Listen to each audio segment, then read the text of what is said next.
Balitang gigising sa inyong pagkakahimbing. Pupukaw sa inyong pananaw sa mga isyu ng lipunan sa araw-araw. Ito ang UNTV Hataw Balita.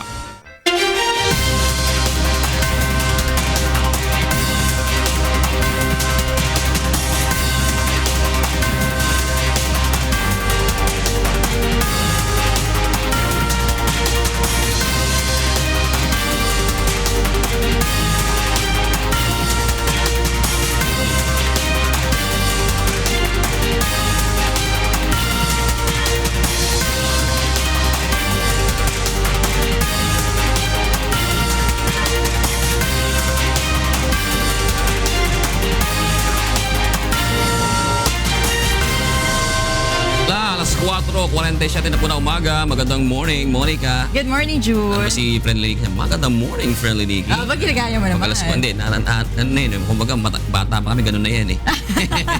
So ano ako noon? Sanggol pa lang siguro ako noon. Nasa ano ka pa lang? Nasa balakang ka pa lang ng iyong tatay. Nang tatay ko pala, hindi pa nanay.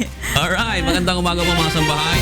Ngayong araw po ng Miyerkules, 27 ng Hulyo 2016. Sa ngalan po ni Kuya Daniel Razon, ako po si Jun Suriao. At ako naman po si Monica Veralio. Narito na mga humahataw na balita ngayong umaga. Legalidad ng Enhanced Defense Cooperation Agreement o EDCA pinagtibay ng Korte Suprema. Pagpo-pull out sa mga sundalong nagpapatrolya sa mga lugar na may banta ng terorismo, hindi tinatakda ng ceasefire na idineklara ng Pangulo. Registration para sa barangay at SK elections hindi palalawigin ng COMELEC. Relocation sites at mga informal settlers bibigyan na ng maayos na supply ng kuryente. Temporary restraining order sa pagpapatupad ng curfew ordinance sa ilang lugar sa Metro Manila inilabas ng Korte Suprema. At U.S. Secretary of State John Kerry dumating na sa bansa upang makipagpulong kay Pangulong Duterte. Sa detalye ng mga balita, pinagtibay ng Supreme Court ang nauna nilang desisyon noong Enero na nagsasabing naaayon sa saligang batas ang Enhanced Defense Cooperation Agreement o EDCA na nilagdaan sa pagitan ng Pilipinas at Estados Unidos. Narito ang hataw na balita ni Mirasol Abugadil. Final na ang desisyon ng Supreme Court sa kaso ng Enhanced Defense Cooperation Agreement sa pagitan ng Pilipinas at Estados Unidos. Sa botong 9-4, pinagtibay ng Korte Suprema ang kanilang naunang desisyon na nagdedeklarang hindi labag sa saligang batas ang EDCA. As per the Chief Justice writing as the ponente and voting 9-4, with Justices Hardeleza and Caguian taking no part because of previous participation, a Solicitor General and Chief Presidential Legal Counsel respectively denied the petitioner's motion for reconsideration filed against its decision of 12 January 2016 sustaining the constitutionality of the Enhanced Defense Cooperation Agreement, EDCA, between the United States and the Philippines. Ayon pa sa korte, walang iprinesentang bagong argumento ang mga petitioner upang baguhin nila ang desisyon. Sinagot din ng korte ang argumento ng mga petitioner na hindi makabubuti ang EDCA sa interes ng Pilipinas. Kabilang sa mga nagpetisyon laban sa EDCA sina dating Senador Rene Sagisag at Wigberto Tañada na bumoto upang mapaalis sa bansa ang mga base militar ng Amerikano noong 1991. Ayon naman sa Malacanang, makatutulong ang desisyon ng korte sa modernisasyon ng sandatahang lakas at sa kakayahan nitong sumaklolo sa panahon ng kalamidad. Sa kanilang desisyon nitong Enero, sinabi ng korte na isang executive agreement lamang ang EDCA upang ipatupad ang mga naunang kasunduang militar ng Pilipinas at Estados Unidos. Hindi nila ito isang treaty na kailangang ratipikahan muna ng Senado bago maipatupad gaya ng itinatakda ng Section 25 Article 18 ng 1987 Constitution. Ayon pa sa Korte Suprema, may kapangyarihan naman ang Pangulo ng Bansa na pumasok sa ganitong kasunduan. Dati na rin pinapayagan ang pagpasok ng mga sundalong Amerikano sa bansa sa ilalim ng Visiting Forces Agreement. Mirasol Abugadil, UNTV News and Rescue. Nilinaw ng Armed Forces of the Philippines o AFP na hindi bahagi ng unilateral ceasefire na iniata si Pangulong Rodrigo Duterte ang pagpupull out ng mga tauhan na militar sa komunidad. Narito ang hataw na balita ni Rosalie Coz. Buo ang suporta ng Armed Forces of the Philippines sa malaking deklarasyong ginawa ni Pangulong Rodrigo Duterte kung sa kanyang State of the Nation Address o SONA, ang unilateral ceasefire sa mga makakaliwa. Ayon kay AFP spokesperson Brigadier General Restituto Padilla, susunod ang hukbong sa datahan ng Pilipinas sa tagubilin ng Pangulo na itigil ang opensiba o pagtugis sa mga miyembro ng Communist Party of the Philippines, New People's Army at National Democratic Front. Agaran kaming nagpalabas ng mensahe sa lahat ng ating mga units sa buong kapuluan mula Apari hanggang Hulo upang ipaalam sa lahat ang order ng ating Commander-in-Chief. At ito po ay ang kanyang pagdeklara ng suspension of military operations. Immediately ang kanyang sinabi. Ganun pa man, mananatili silang nakaalerto upang ipagtanggol ang sarili laban sa mga pag-atake ng komunistang grupo.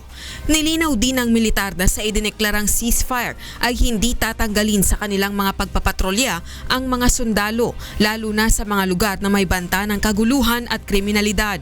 Isa sa mga kahilingan ng mga lumad at mga militante ay ang ma-pull out ang mga sundalo sa mga komunidad. Ang mangyayari po ay isususpindi na po natin at ititigil na po natin lahat ng ating mga opensiba laban po sa hanay ng NPA. Hindi po nangangahulugan na magbaback to barracks tulad ng pagkaintindi ng karamihan. Ikinatuwa naman ng NDF ang pahayag na ceasefire ni President Duterte. Sa kanila namang website, sinabi ni NDFP Chief Negotiator Luis Halandoni na pag-aaralan nila ang naturang hakbang ng Pangulo upang makatugon sila sa deklarasyong ito. Pinaghahandaan na rin nila ang formal na pagsisimulang muli ng usapang pangkapayapaan sa Oslo, Norway mula August 20 hanggang 27. Samantala, mananatili naman ang pinaigting na operasyon ng militar laban sa terorista at bandidong grupong Abu Sayyaf. Rosalie Coz, UNTV News and Rescue, Camp Aguinaldo. Samantala, hindi na magbibigay ng palugit o extension ng Commission on Elections sa voters registration para sa barangay at sangguniang kabataan elections sa Oktubre. Narito ang hatol na balita ni Victor Cozare. Sa tala ng Commission on Elections, mula July 15 hanggang July 25, mahigit sa 1.4 million ang nagparehistro sa buong bansa upang makaboto sa darating na barangay at sangguniang kabataan elections sa October 31. Hanggang ngayong Sabado na lamang, July 30, ang itinakdang registration period ng COMELEC at hindi na ito magbibigay pa ng extension. Ayon sa poll body, maaapektuhan ang iba pang aspeto ng paghahanda para sa October elections kung palalawigin pa ang voters registration. Alam mo, hindi natin ma-extend nga because yung project of precincts kailangan natin i-finalize. And if we extend it, hindi na natin magagawa. Unless i-postpone nila yung barangay RSK at pwede pa nating magkaroon ng registration. Dahil malapit na ang deadline, ayon sa COMELEC, asahan na rin ang mahabang pila ng mga hahabol na magrirehistro sa mga tanggapan ng poll body. Hindi na kailangang magparehistro ang mga nakaboto na noong nakaraang May 9 elections. Subalit kailangan namang magpa-reactivate ang may mahigit sa 2 milyong deactivated voters dahil hindi na-irehistro sa COMELEC ang kanilang biometrics data bago ang May 9 polls. Sa naturang bilang, 83,000 pa lamang ang nagpa-reactivate kaya panawagan ng komisyon samantalahin ang nalalabing araw upang maiayos ang kanilang records sa COMELEC. Bukod sa mga apektado ng no bio no boto, maituturing din na deactivated voter ang hindi nakaboto sa nakalipas na 2 magkasunod na national elections. Samantala, kinansila naman ng COMELEC ang bidding para sa ballot boxes na gagamitin sa manual election sa Oktubre. Dahil dito, nakatipid ang pamahalaan ng 642 million pesos na pambili sana ng mahigit 200,000 bagong ballot boxes. Tapos yung mga pag-purchase ng ballot box, we canceled it na kasi we have enough doon sa mga lumang ballot boxes, hindi na kailangan bilhin. Victor Cozare, UNTV News and Rescue, Manila. Sa kaugnay na balita, nananatili pa rin ang posisyon ng Malacanang na dapat ituloy ang barangay at sangguniang kabataan elections sa Oktubre. Narito ang hataw na balita ni Nel Maribohok. Walang bagong posisyon ng Malacanang kaugnay sa pagpapaliban ng barangay at sangguniang kabataan elections. Nauna nang sinabi ni Pangulong Rodrigo Duterte na hindi siya payag sa panukalang ipagpaliban ng barangay at SK elections dahil nangangahulugan anya ito na mananatili pa rin ang mga nakaupong opisyal ng barangay at SK sa kanilang posisyon sa kabila na lagpas na ang kanilang termino.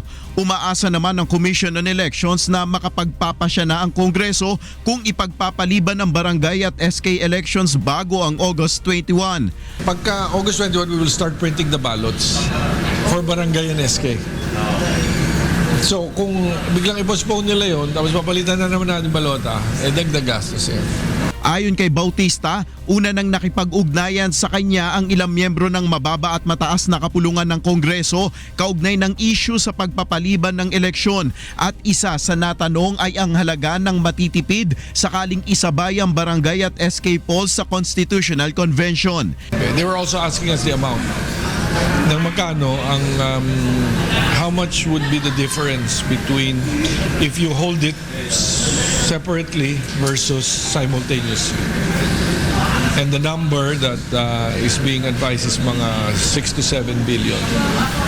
So pagka sinabay mo, yun ang matitipid mong 6 to 7 billion. Sa ngayon ay walang dahilan ng COMELEC upang ihinto ang kanilang ginagawang paghahanda sa darating na eleksyon. Nel Maribohok, UNTV News and Rescue, Malacanang. Mangangailangan ng karagdagang pasilidad at security personnel ang Clark International Airport upang tugunan ang panukalang ilipat ang mas maraming domestic at international flights sa paliparan na binanggit ni Pangulong Duterte sa kanyang SONA. Narito ang hataw na balita ni Joshua Antonio. The Clark Airport can be utilized to shift some operations of our domestic and international airlines.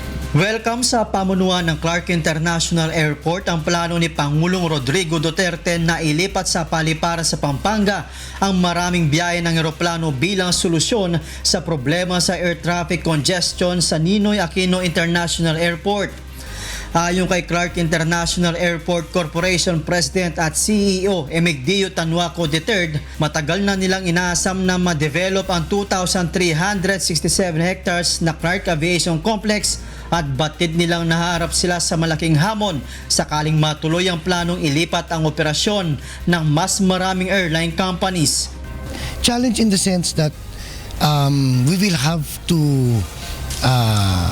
have an upgrade of certain facilities and certain services. Ayon kay Tanwaco, kompleto naman sa infrastructures ang Clark Airport gaya ng runway, parking bays at access roads. Ngunit wala silang sapat na security at ground and baggage handlers na pangunahing requirements ng airline companies. Halos 5 milyong pasahero lang din ang kayang i-accommodate rito kumpara sa hanggang 30 milyong capacity ng NAIA. Kasi may tinatawag tayong slotting eh. Hindi naman pwede na let's say right now, ang peak hours ng Clark Airport ay ang umaga at ang gabi. Kumbaga, kung maglalagay ka ng kadagdagan flights dito, ayaw mo naman sanang isiksik dun sa mga puno na. Kasi magkakaroon ng konting congestion. Kailangan ring maayos ang public transport system gaya ng planong railroad system upang huwag mahirapang bumiyaya ang mga pasaherong magmumula sa Metro Manila at kalapit rehiyon. Plano naman ng Clark Airport Corporation na humingi ng tulong sa national government upang matagdagan ang kanilang mga pasilidad at tauhan na kasalukuyan lamang nakikater sa 8 airline companies. Inaayos na rin nila ang one-stop shop para sa overseas Filipino workers na inaasahang matatapos sa susunod na buwan. Kausap na namin yung local government ng Pampanga, yung mga iba't ibang ahensya, pati na rin yung mga medical facilities within the area na willing magpa-accredit para sila na po ang magsasagawa ng medical examination ng mga OFWs natin. Sa kabila ng mga hamon, positibo ang Clark International Airport na kapag natuloy ang aviation operation ship ay mas gaganda ang serbisyo sa mga paliparan at maiwasan na ang pagkahantalan ng biyahe ng mga eroplano. Joshua Antonio, UNTV News and Rescue, Pampanga. Sinakip ng Philippine National Police Criminal Investigation and Detection Group Anti-Transnational Crime Unit ang isang hinihinalang big-time illegal recruiter. Narito ang hataw na balita ni Lea Ilagan. Nahuli ng CIDG Anti-Transnational Crime Unit ang umano'y big-time illegal recruiter na nambibiktima ng mga gustong makapagtrabaho sa abroad simula pa noong 2013. Matapos na magreklamo ang ilang na biktima ni Antonio Toca Jr. sa CIDG ATCU ay kaagad na isinagawa ang entrapment operation sa isang mall sa Quezon City. Nakuha sa suspect ang 20,000 piso kabilang ang 4 na pirasong 500 piso na marked money. Ayon kay CIDG ATCU OIC Police Chief Inspector Roque Merdihia Jr., nasa 246 na ang nabibiktima nito kung saan pinakamalaking nahingi nito sa isang biktima ay 90,000 pesos kapalit ng pangakong trabaho sa Canada. Big time siyang recruiter, no? Illegal recruiter. No? Kaya ang isasampang kaso laban sa kanya ay itong large scale illegal recruitment. At kasama na rin yung swindling. Isa sa mga naloko na si Janice Lopez na nakuna ng 60,000 pesos sa pangakong makapagtatrabaho ito sa Canada bilang sales lady, ngunit hanggang sa ngayon ay hindi pa nakaalis ng bansa. Namumroblema si Janice kung paano sasabihin ito sa pamilya, lalo't nagbenta pa ng kalabaw at mga kambing ang kanyang ama sa Mindanao para may pambayad kay Toca. Sana maintindihan nila ako kasi hindi ko naman sinasadya na mangyari sa buhay namin. Biktima din po kami. Na sana hindi po sila magagalit sa akin. Paliwanag naman ng suspect, direct hire ang mga aplikante at hindi lamang makaalis dahil nagkaroon ng problema. Name hire po, meaning ang embassy po at saka POA inapruban ang job order ng employer. So ngayon itong employer, sila ho mismo ang magpa-process through embassy. Si Toca ay naka-red flag na sa POEA at hindi rin niya maipaliwanag kung bakit niya ginagamit ang kumpanyang 2013 pa walang lisensya. Sa State of the Nation address ng Pangulo, inuutos nito sa mga pulis na palakasin ang kampanya laban sa illegal recruitment sa bansa. Lea Ilagan, UNTV News and Rescue, Camp Crame. Sa kaugnay na balita, arestado ang mag-asawang illegal recruiter sa isinagawang entrapment operation ng Criminal Investigation and Detection Unit kagabi. May hataw na balita si Reynante Ponte. Live! Good morning, Reynante. Yes, good morning, June. Tila nabunutan ng tinik sa dibdib ang ilang biktima ng illegal recruitment matapos ngang maaresto ng mga tauhan ng Anti-Transnational Crime Unit ng Criminal Investigation Detection Unit o CIDG ATCU ang itinuturong mag-asawang illegal recruiter sa isinagawang entrapment operation sa Quezon City. Bandang alas 7:30 kagabi nang isagawa ang operasyon sa parking area ng isang supermarket sa Congressional Avenue kung saan nagkasundo ang mga biktima at mga suspect para sa kanilang transaksyon. Nang inabot na ng biktima ang marked money na 30,000 pesos kapalit ng mga palsipikadong dokumento mula sa mga suspect ay dito na hinuli ng mga operatiba sina Stephanie Valdez at Khalil Yuen na pawang residente ng Bagumbong, Caloocan. Ayon kay CIDG ATCU Officer in Charge, Police Chief Inspector Roque Merdihia Jr., modus nila na pangakuan ng trabaho sa abroad ang mga biktima at hinga ng pera para sa pagproseso ng kanilang requirements. Nasa 4 naman ang nagreklamo matapos silang bigyan ng mga peking dokumento at hindi binabalik ang kanilang passport. Natuklasan din nila na hindi pala lisensyado ng Philippine Overseas Employment Administration o POEA ang mga recruiters. Na-recover June sa mga suspect ang nasa mahigit 100,000 piso, $270 at mga peking dokumento. Hinahanda na ang kasong large-scale illegal recruitment at estafa laban sa mag-asawa na nakakulong ngayon sa Camp Crame. Yan ang balita. Balik sa'yo, June. Maraming salamat, Reynante Ponte, nagulat mula sa Quezon City. Naaresto rin ng mga tauhan ng Bureau of Immigration ang 17 fugitive Korean nationals na sangkot sa illegal online gambling kagabi. May hataw na balita si Jericho Albano, live. Yes, Jericho. Good morning, Monica. Good morning sa ating mga kasambahay. Nadakip nga ng mga tauhan ng Fugitive Search Unit ng Bureau of Immigration itong 17 Korean nationals na pinaghahanap ng South Korean government dahil sa mga kaso ng illegal online gaming at fraud sa bansang South Korea. Sa bisa ng mission order mula sa pamunuan ng immigration dahil sa hiling ng Korean Embassy, nahuli ang mga ito habang naglalaro ng illegal online gaming sa isang establishmento sa Julia Vargas Ortigas Center sa Pasig pasado alas 9 kagabi. 2 linggo rin minanmanan ang naturang mga Koreano ng mga operatiba ng immigration. Ayon kay Attorney Jose Licas, hepe ng Fugitive Search Unit, ang naturang operasyon ay alinsunod sa sinabi ni Pangulong Rodrigo Duterte sa kanyang State of the Nation address na paiigtingin ng kanyang administrasyon ang paglaban sa cybercrimes at transnational crimes. Isa sa ilalim muna sa deportation proceedings ang mga ito at aayusin ang mga clearance bago i-deport papuntang South Korea. Monica, dahil dito, mapapabilang na ang mga ito sa blacklisting ng Bureau of Immigration. Yan muna ang ating nakalap na balita, Monica. Maraming salamat, Jericho Albano, live na nag-uulat mula sa Maynila.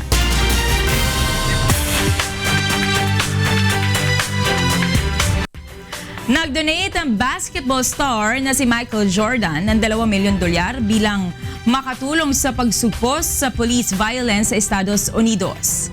Ipinagkaloob niya ang tig $1 milyon sa dalawang grupong nagtataguyod ng civil rights protection at maayos na relasyon sa pagitan ng mga pulis at komunidad. Nanawagan naman si Jordan ng pantay na pagtrato ng mga alagad ng batas sa mga mamamayan, anuman ang kulay o race ng mga ito. Sumentro sa pagkakaisa ng partido upang pigilan ang pagupo sa White House ni Republican standard-bearer Donald Trump ang unang araw ng Democratic Convention na isinagawa sa Wells Fargo Center sa Philadelphia. Kabilang sa mga pangunahing speaker ay sina First Lady Michelle Obama, New Jersey Senator Cory Booker, Massachusetts Senator Elizabeth Warren at dating presidential candidate Senator Bernie Sanders. Ayon kay First Lady Obama, tanging si Clinton ang kwalipikado at mapagkakatiwalaan na maging susunod na Pangulo ng Amerika. Every election is about who will have the power to shape our children for the next 4 or 8 years of their lives. And I am here tonight because in this election, there is only one person who I trust with that responsibility. Only one person who I believe is truly qualified to be President of the United States, and that is our friend Hillary Clinton. Samantala, sa isang national presidential survey, lamang ng 8% si Donald Trump laban kay Hillary Clinton, ngunit inaasahang muling tataas ang rating ni Clinton pagkatapos ng convention. Para sa mga karagdagang balita, bumisita lamang sa aming website na untvweb.com. Narito na po ang mga dapat abangan sa susunod na paghataw ng mga balita. Biktima ng motorcycle accident sa Valenzuela City, tinulungan ng UNTV News and Rescue Team. U.S. Secretary of State John Kerry dumating na sa bansa upang makipagpulong kay Pangulong Duterte. Pagtatayo ng on-site relocation sa bawat lungsod, pinag-aaralan na ng HUDCC o HUDC. Relocation sites at mga informal settlers bibigyan na ng maayos na supply ng kuryente. At panibagong round ng execution sa ilang foreign prisoners posibleng ituloy na ng Indonesia sa Biyernes. Magkatuwang na tinulungan ng UNTV News and Rescue at Valenzuela Rescue Team ang lalaking na-aksidente sa motorsiklo kaninang madaling araw. May hataw na balita si Maki Libradilla live. Yes, Maki. Good morning kuya, good morning sa lahat ng ating mga kasambahay. Magkasamang puwersa itong Valenzuela Rescue at ang UNTV News and Rescue Team na tinulungan at binigyan ng paunang lunas itong isang lalaki matapos siyang maaksidente sa sinasakyang motorsiklo sa Bagbagin Road Corner, Bagong Nayon Street dito sa Valenzuela City pasado 1:00 kaninang madaling araw. Naabutan ng rescue team na nakahandusay sa kalsada ang biktima na si Dante Galagar, 28 anyos. Ayon sa mga traffic law enforcer sa lugar, pagewang-gewang ang takbo ng motor ng biktima nang bigla itong sumemplang.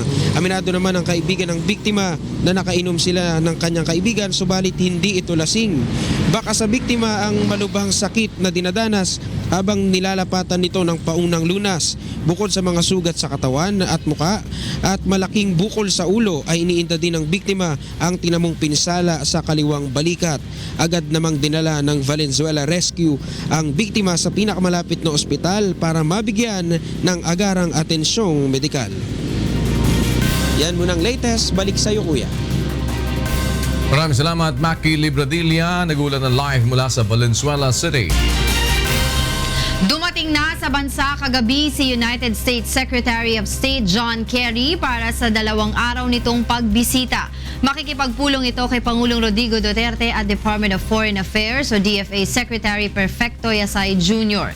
Layo ng pagbisita ni Kerry na palakasin ang ugnayan ng Estados Unidos sa bagong administrasyon. Bago magtungo sa Pilipinas, binisita ni Kerry ang Laos. Dumalo ito sa ASEAN Regional Forum at ASEAN-US Ministerial Meeting kung saan hinikayat nito ang China at Pilipinas na magkaroon ng pag-uusap kaugnay sa sea dispute. Narito ang pahayag ni US State Department Secretary John Kerry.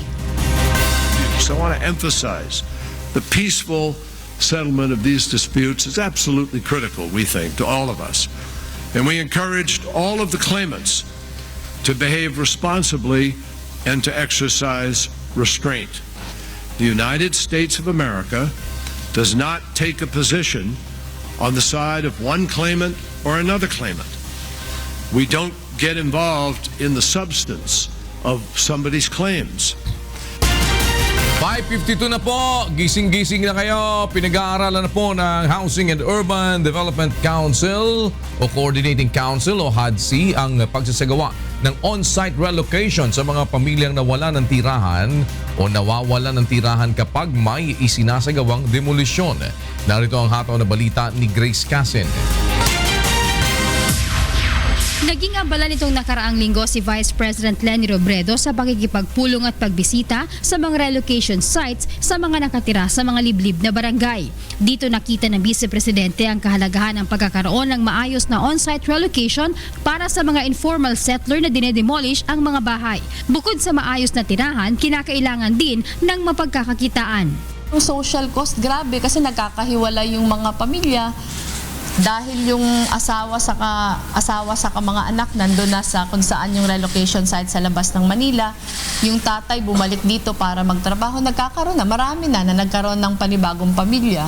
Base sa pag-aaral ng Housing and Urban Development Coordinating Council, ang Metro Manila ang may pinakamaraming bilang ng mga illegal settlers. Dito sila nakahanap ng mga trabaho para sa kanilang pamilya. Kaya naman isa sa mga opsyon na pinag-aaralan ng HUDC ay ang pagtatayo ng mga mid to high-rise housing project. Tinitingnan natin yung iba't ibang models na existing ngayon. Tinitingnan natin alin sa mga models yung magandang i-replicate. Ngunit dahil coordinating body lamang ang HUDC at wala silang sariling pondo para magpatayo ng mga pabahay, nakikipag-ugnayan sila sa iba't ibang ahensyang nasa ilalim nito upang matulungan silang maisakatuparan ang proyektong ito. Sa susunod na linggo ay magsisimula na rin ang HUDC na makipagpulong sa mga developer na gagawa ng kanilang mga pabahay na ipatatayo sa mga susunod na taon. Grace Casin, UNTV News and Rescue, Quezon City. Naglalagay na ang Department of Energy ng direktang supply ng kuryente sa mga relocation site at informal settlements sa bansa. Narito ang hataw na balita ni Joyce Balancho. Mahigit 151,000 households mula sa relocation sites at informal settlements ang mabibigyan na ng mas magandang serbisyo sa kuryente. Ayon kay Department of Energy o DOE spokesperson Pete Ilagan, sinimulan na nila katuwang ang Manila Electric Company o Meralco ang pagbibigay ng sariling kontador at linya ng kuryente sa mga piling lugar. Alinsunod ito sa mga ipinarating na reklamo kay Energy Secretary Alfonso Cusi sa mga problemang nararanasan na mahigit 200 bahay sa Bulacan. Marami yung tumawag, marami yung nagpaabot ng kanilang reklamo na sa tagal ng panahon sila ay nakakabit lamang sa isang metro. So ibig sabihin sila ay nakakatanggap ng kuryente pero wala silang mga metro. Isa rin ito sa mga binanggit ni Pangulong Rodrigo Duterte sa kanyang State of the Nation address. To help avoid squatter-like conditions in relocation site, we urge utilities like Meralco and electric cooperatives exercise their social corporate responsibility by making direct connections to relocation sites and depressed areas. Alam mo kung bakit? Hindi na nilagyan nila dyan eh. That's why I had to talk to you ganito. Bakit? It's because walang kuryente pagka mahirap ka. You do not own the land. The city engineer would not. That is my experience 23 years as mayor.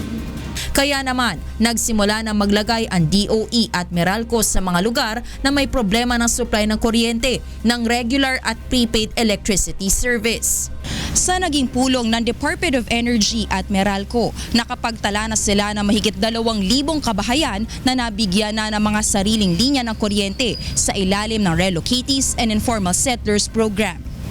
Kabilang narito ang ilang bahay sa Bulacan, Maynila, Laguna, Parañaque, Caloocan at Quezon. Ang gastos ng programang ito ay hindi na sisingilin sa mga pamilya kundi magmumula sa Corporate Social Responsibility o CSR ng Meralco. Tinutulungan na lang po namin sila through financing o subsidy ng One Meralco Foundation.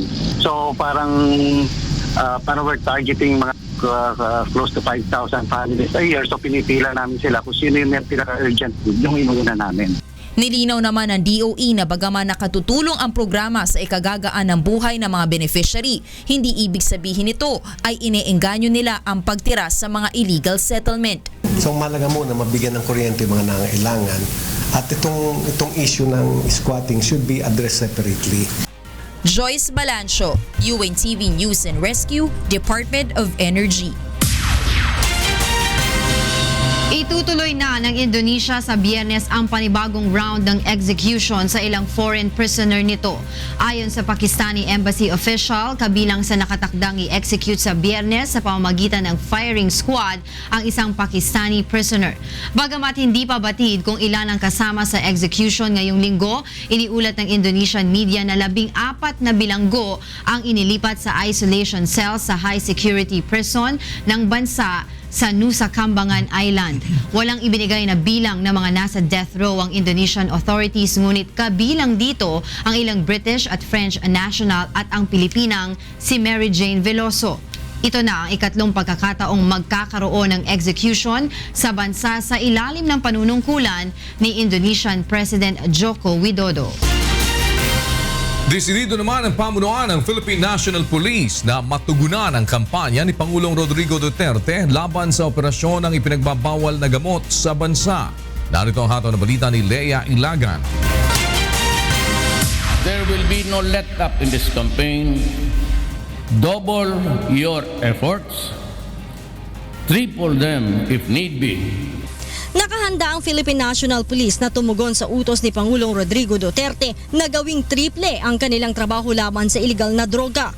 Ayon kay PNP spokesperson, Police Senior Superintendent Jonard Carlos, bagamat nakararamdam sila ng pressure sa utos ng Pangulo, kayang-kaya naman nila itong gawin. Katunayan, nabigyan na nila ng taning na 1 buwan ang lahat ng Chief of Police at Provincial Director upang pasiglahin pa ang kanilang operasyon kung ayaw nilang mapalitan sa pwesto. Habang 3 buwan na palugit naman para sa mga regional director. It puts pressure on the PNP, especially under his leadership. However, he will do his best, the PNP under his leadership, to meet the requirement of doubling and tripling the efforts of the Philippine National Police, particular po targeting on our campaign against illegal drugs, criminality and corruption. Sa huling tala ng PNP, mula July 1, umabot na sa 293 ang napapatay ng PNP sa operasyon habang mahigit sa 3,000 na ang naaaresto. Tiniyak naman ni Carlos na magiging maingat sila sa mga isasagawang operasyon upang matiyak na walang inosenteng mamamayan na madadamay. We have to protect the rights of every citizen. Our police officers will defend themselves from the threat or the danger to be able to protect the public. Hinikayat naman nito ang publiko na ipagbigay alam sa PNP kung may makikitang ginagawang paglabag ang mga operatiba. Kung meron pong nakikitang pagkakamali, wini-welcome po natin yung pong mamamayan na magbigay po ng impormasyon. Gamitin po natin ito laban doon sa mga nagkakamali. Dagdag pa ng opisyal, sumasailalim sa human rights seminar ang mga pulis upang masigurong hindi sila lalabag sa karapatang pangtao. Leia Ilagan, UNTV News and Rescue, Camp Crame. Alas 6 na po ng umaga, umaasa ang Zamboanga City Government na hindi mababaliwala ang inihain nilang kaso kaugnay ng 2013 siege sa harap ng isinusulong na peace process ng Duterte administration sa mga armadong grupo sa Mindanao gaya ng Moro National Liberation Front. Narito ang balita ni Dante Amento. Positibo ang pamahalaan ng Zamboanga City na may magandang plano si Pangulong Rodrigo Duterte sa isinusulong nitong dialogo para sa kapayapaan sa iba't ibang armadong grupo sa Mindanao. Ayon kay City Mayor Beng Climaco, dapat munang bigyan ng pagkakataon ang Pangulo na isulong ang kanyang mga programa bago ito batikusin ng mga kritiko. Magugunit ang inihayag ni Pangulong Duterte ang planong kausapin si Moro National Liberation Front Chairperson Nor Miswari at iba pang kinatawan ng mga armadong grupo sa pagsisimula ng peace process. Siguro, bigyan natin siya ng pagkakataon upang umupo, and the policies and programs of his administration will really have to be streamlined. Just like the concern of the City Legal Office, we look up to the DOJ on what eventually will be their directives with us without compromising also our appeal for justice. Bagaman si Miswari ang itinuturong utak sa pagsalakay sa Zamboanga City noong 2013, naniniwala ang lokal na pamahalaan na hindi mababaliwala ang inihain nilang kaso sa ilang miyembro ng MNLF kapag natuloy ang dialogo. There are more than 200 people in jail now in Taguig. They are there suffering according to them. They want the process hurried. They want plea bargaining to push through. Certainly, Zamboangueños will not forget the Zamboanga siege.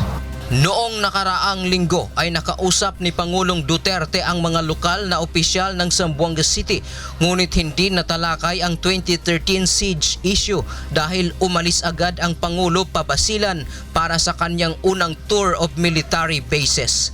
Dante Amento, UNTV News and Rescue, Zamboanga City. Ini-refer na sa Senate Committee on Justice and Human Rights ang resolusyon ni Senator Leila de Lima na layong imbestigahan kung may irregularidad sa serye ng pagkakapaslang sa mga hinihinalang drug pusher. Habang nagpatala naman sa majority block si Independent Senator Alan Peter Cayetano. Narito ang hataw na balita ni Brian De Paz. Sinagot ni Senador Alan Peter Cayetano kung bakit hindi siya dumalo sa panunumpa noong Lunes ni Senador Coco Pimentel bilang Senate President. Kung dumating ako kahapon tapos nanalo pa ako, edi masisira pa yung moment nila, di ba? Ayon sa senador, mananatili siyang independent at bukas na tanggapin kung ano man ang ibigay sa kanya na komite. Yeah, you could be an independent naman. Ibig sabihin, don't put too much importance on me. I mean, sino ako, isang senador lang to affect the majority or the minority. I am happy being a sort of a vision keeper for the president. Sa huli, nagpatala si Cayetano sa majority group. For purposes of the distribution of membership in the committees, Senator Alan Cayetano should be counted with the majority. Samantala, inirefer na sa Senate Committee on Justice and Human Rights ang resolusyon ni Senador Leila de Lima na layong imbestigahan ang mga napapatay na umano'y drug personalities sa PNP operations. Ang nasabing komite ay pinamumunuan ni Senador de Lima. Ayon sa senador, inihahanda na nila ang magiging resource person sa Senate probe. Gumagawa pa lang kami ng listahan. Of course, my staff is already preparing and then gumagawa na ng mga listahan ng mga possible invitees, resource persons. Brian De Paz, UNTV News and Rescue, Senate of the Philippines. 4 na minuto na makalipas ang ika-6 ng umaga. Naniniwala po ang Department of Science and Technology na makatutulong sa pagpapataas ng kalidad ng mga lokal na produkto ang binuksan nilang Food Innovation Center sa isla ng Guimaras. Narito ang hataw na balita ni Lane Moreno. Binuksan na ng Department of Science and Technology o DOST sa isla ng Guimaras ang sangay ng kanilang Food Innovation Center. Ang FIC ay isang pasilidad kung saan maaaring mapaganda ang kalidad ng mga lokal na produkto gaya ng prutas at gulay. Sa pamamagitan ng makabagong gamit at teknolohiya, maaaring mapahaba ang shelf life ng isang produkto nang hindi nababago ang lasa at kalidad nito. Ayon kay DOST Regional Director Engineer Ruwen Helonga, kapag mahaba ang shelf life ng isang produkto ay mas matagal itong maaaring i-display at hindi agad malulugi ang mga negosyante. If your product is shelf stable for 4 to 5 months, you can even export. That's how important packaging is, because packaging is not only about visual presentation, but more importantly, it protects your product during transport, during handling. Maaari ding bumuo ng mga bagong produkto sa Research and Development section ng pasilidad. Libre itong ipagagamit sa micro at small entrepreneurs habang sisingilin naman ng kaukulang usage fee ang mga malalaking kumpanya. So essentially, what we are doing here is that we are making available for micro and small enterprises the technologies that only big companies can use. Naniniwala ang DOST na sa pamamagitan ng Food Innovation Center ay magiging competitive ang micro, small and medium enterprises at mahihikayat ang local producers na pataasin ang kalidad ng kanilang produkto upang maibenta sa ibang bansa. Balak din ng DOST na magtayo ng Food Innovation Center sa Capiz, Aklan at Antique. Lane Moreno, UNTV News and Rescue, Iloilo. Planong sampahan ang kaso ng kampo ng napagkamali ang sospek sa pamamaril sa isang biker sa Quiapo, ang Top Gear Philippines, dahil sa umano'y irresponsableng post nito sa social media. May hataw na balita si Jericho Albano live. Jericho. Good morning Kuya, good morning sa ating mga kasabay. Matapos kang magsadya sa Anti-Organized Crime Division ng National Bureau of Investigation o NBI upang linawin ang pangalan ng pinag-iinalaang suspect sa pamamaril sa biker sa Quiapo, plano naman ngayong magsampa nito ng kaso laban sa Top Gear Philippines. Ito ay matapos maipost nito sa kanilang social media account ang conduction sticker ng kanyang sasakyan at link ng social account ng umano'y napagkamaliang suspect na si Nestor Punsalan. Ayon sa abogado ni Punsalan na si Atty. DJ Jimenez, apektado at masama na ang loob ng pamilya nito dahil sa pangyayari. Kagabi ay sumailalim si Punsalan sa medical examination at paraffin test ng NBI upang patunayan nito na hindi siya ang suspect sa pamamaril. Prinoseso na rin ng NBI ang sasakyan nito sa isang kulay pulang Ion Hyundai na may conduction sticker na M03746 upang alamin kung may gasgas at UP ang sasakyan nito na sinasabing natamo dahil sa gitgitan ng suspect at biker sa Quiapo, Kamakalawa. Ibig ding linisin ni Punsalan ang kanyang pangalan matapos maibaling sa kanya ang galit ng netizens. Paliwanag naman ng Top Gear Philippines, hindi anila sinasabing si Punsalan ang may sala. Anila ang kanilang post kung saan nakalagay pa ang link ng social media account ni Punsalan ay base lamang sa nakuha nilang impormasyon ng conduction sticker ni Punsalan na kumakalat sa social media. Nauwi sa pamamarilang away trapiko ng isang biker at driver ng kotse sa Quiapo, Manila, Kamakalawa na nakuhanan pa ng CCTV. Kuya, patuloy pa ang investigasyon at pinaghahanap pa rin ng mga otoridad ang lalaking namaril sa biker kung saan nadamay din ang isa pang biktima matapos tamaan ng ligaw na bala. Yan muna ang ating balita, Kuya. Maraming salamat, Jericho Albano. Nagulat ng live mula sa Maynila. Isang bangkay na biktima umano ng summary execution ang natagpuan sa Pasay kaninang madaling araw. Samantala, hindi naman nakaligtas ang isang hinihinalang drug pusher sa Maynila matapos manlaban sa mga pulis. May hataw na balita si Reynante Ponte live. Yes, Reynante. Yes, good morning Angela. Hindi matanggap ng kaanak ng biktima ang sinapit ng kanilang kapatid matapos nga itong pagbabarili ng unidentified suspect sa Kalayaan Street, Barangay Batasan sa Quezon City pasado alauna kaninang madaling araw. Natagpuang wala ng buhay na nakahandusay sa kalsada si Darwin Valdez, 26 anyos na residente sa Montalban, Rizal. Nanginginig pa ng ikwento ng kaibigan ng biktima sa media ang pangyayari kung saan kasama pa niya ito na bibilisan sa tindahan nang dumaan sa kanila ang isang riding in tandem at nagtanong ilang sandali pa bigla na lang bumunot ng baril ang isang suspect at walang awa na lang na pinagbabaril si Darwin. Dito na siya tumakbo upang humingi ng tulong. Ngunit mabilis namang tumakas ang mga sospek at hindi niya pa ito namukaan dahil madilim ang lugar. Amin na doon naman Angela ang kapatid ng biktima na dati itong gumagawa ng iligal na gawain ngunit matagal na itong nagbago at nag-ayos na sa kanyang buhay. 8 basyo ng kalibre 45 ang na-recover sa crime scene at patuloy ang investigasyon ng otoridad. Yan ang police report. Balik sa iyo Angela. Maraming salamat Reynante Ponte, live na nagulat mula sa Quezon City. 6:11 in the morning at mainit ba? Medyo kanina. Pagpasok ko dito. Ako, giniginaw ako. Gininaw ka? Oo. Bakit? Mahirap pala pag di kumakain. Kala ko di naligo. Kala ko pag giniginaw daw hindi naligo. Naligo ka. Mas giginawin ka pag maligo ka siyempre. Bira to. Mas hindi ka giginawin pag naligo ka kasi mainit o tubig naman paligo mo. Diba? Kung paano pinapaligo mo? Mainit, malamig? Pag natutunan ko kasi na masama pala yung hot water sa hair. So kailangan malamig yung sa hair. Tapos dito sa katawan hot. Yan. Di pagka hot yung pinaligo mo. Di may Pag ganun sa shower. Tingnan mo ikaw. Meron naman yung duchang ginaganon, di ba? Gaganon mo muna bago ka yung iba ang unang pinapaliguan, katawan. Bakit? Hindi ako sanay ng ganun. Oo nga.